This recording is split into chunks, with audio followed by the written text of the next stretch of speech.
Hello students, இந்த வீடியோவில் extensive property and intensive ப்ராப்பர்ட்டினா என்ன அப்படின்னு தெரிஞ்சுக்க போகிறோம். தெர்மோடைனமிக் ப்ராப்பர்ட்டிஸை ரெண்டாக கிளாஸிஃபை பண்ணுவாங்க. அந்த கிளாஸிஃபிகேஷன் தான் extensive and intensive property. Extensive property அப்படின்றது என்னென்னா, எந்த ப்ராப்பர்ட்டி மாசை சார்ந்து இருக்குதோ அதை வந்து என்னென்னு சொல்லுவோம்னா எக்ஸ்டென்சிவ்னு சொல்லுவோம். இன்டென்சிவ் ப்ராப்பர்ட்டினா அந்த property which is independent of the mass. So இதை தான் வந்து இன்டென்சிவ் ப்ராப்பர்ட்டின்னு சொல்லுவோம். ஸோ உதாரணத்தோடு நான் வந்து எக்ஸ்பிளைன் பண்ணுறேன் உங்களுக்கு, அப்போ உங்களுக்கு வந்து புரியும் அப்படின்னு நினைக்கிறேன். இப்போ வந்து பார்த்திங்க அப்படின்னு சொன்னால் நம்ம வந்து என்தால்பி எடுத்துக்கலாம். என்தால்பி அப்படின்றது என்னென்னா, ஒரு ஸ்டோர்டு எனர்ஜி, ஒரு சப்ஸ்டன்ஸில் இருக்கக்கூடிய ஒரு சப்ஸ்டன்ஸ் எந்த ஸ்டேட்டில் இருக்கோ அதுக்குள்ளே ஸ்டோர் ஆகிருக்கிற எனர்ஜி என்னென்னு சொல்லுவோம்னா என்தால்பின்னு சொல்லுவோம். பாண்டுக்குள்ளே ஸ்டோர் ஆகிருக்க எனர்ஜி. ஸோ அப்போது நம்ம மாஸ் அதிகரிக்க அந்த ஸ்டோர்டு எனர்ஜி என்ன ஆகும் அப்படின்னு சொன்னால் இன்க்ரீஸ் ஆகும் இல்லையா?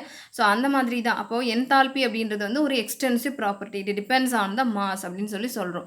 இதுவே இன்டென்சிவ் ப்ராப்பர்ட்டி அப்படின்றது என்ன அப்படின்னு பார்த்தீங்கன்னா, மெல்டிங் பாயிண்ட், பாயிலிங் பாயிண்ட் இது வந்து சொல்கிறேன். ஸோ ஒரு 10 ml வாட்டர் எடுத்துகிட்டு நான் வந்து ஹீட் பண்ணுறேன் அப்படின்னா 1 அட்மாஸ்பிரிக் ப்ரெஷரில் 100 டிகிரி செல்சியஸில் அந்த வாட்டர் வந்து பாயில் ஆகும்.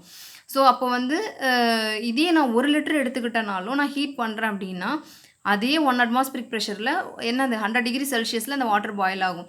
So irrespective of the amount அந்த பாயிலிங் பாயிண்ட் வந்து என்னவாக இருக்குது, சேம் ஃபிக்ஸ்டாக இருக்குது, ரைட்? ஸோ அப்படி இருந்துச்சுன்னா அது வந்து என்னென்னா இன்டென்சிவ் ப்ராப்பர்ட்டி அப்படின்னு சொல்லுவோம். சரி, இப்போ வந்து இன்னொரு முக்கியமான விஷயம் என்னென்னா, அந்த ratio of any two extensive property is an intensive property. இது என்ன அப்படின்னு பார்த்தீங்கன்னா, டென்சிட்டி எடுத்துக்கலாம். டென்சிட்டி அப்படின்றது வந்து என்னன்னு பாருங்கள். டென்சிட்டி இங்கே எங்கே இருக்குது. So density is a intensive property.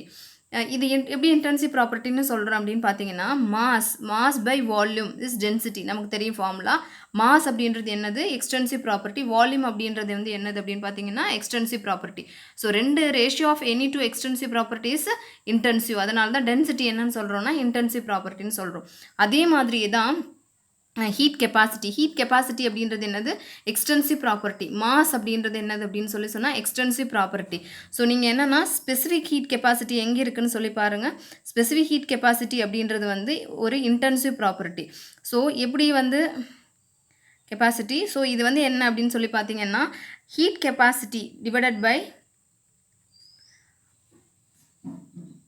By mass. இதுதான் என்னன்னு சொல்லுவோம்னா ஸ்பெசிஃபிக் ஹீட் கெப்பாசிட்டின்னு சொல்லுவோம். So ratio of any two extensive property is intensive property. நல்லா ஞாபகம் வச்சுக்கோங்க. அதாவது ஹீட் கெப்பாசிட்டி பெர் எவ்வளோ 1 கிராமா, 1 கிராம் அப்படின்னு சொன்னால் ஸ்பெசிஃபிக் ஹீட் கெப்பாசிட்டின்னு சொல்லுவோம். மோலார் ஹீட் கெப்பாசிட்டினா ஹீட் கெப்பாசிட்டி பெர் மோல் அப்படின்னா மோலார் ஹீட் கெப்பாசிட்டி அப்படின்னு சொல்லுவோம். ஸோ இது நல்லா ஞாபகம் வச்சுக்கோங்க. இந்த கொஷின் வந்து ப்ரீவியஸ் இயரில் கேட்ட கொஷின், காம்படிட்டிவ் எக்ஸாமில் கேட்ட கொஷின்.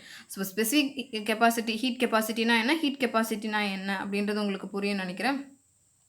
ஸோ இப்போ இதை வச்சு நீங்கள் எக்ஸ்டென்சிவ் ப்ராப்பர்ட்டினா என்ன, இன்டென்சிவ் ப்ராப்பர்ட்டினா என்னன்னு ஈஸியாக உங்களால் ஃபைண்ட் அவுட் பண்ண முடியும் அப்படின்னு சொல்லி நம்புகிறேன். தேங்க்ஸ் ஃபார் வாட்சிங் திஸ் வீடியோ. இதை பேஸ் பண்ணி நிறைய கொஷின்ஸ் வந்து உங்களுக்கு வந்து 1 மார்க்கில் வந்து கேட்கலாம். இதை மறக்காமல் உங்கள் ஃப்ரெண்ட்ஸோடு ஷேர் பண்ணிக்கோங்க.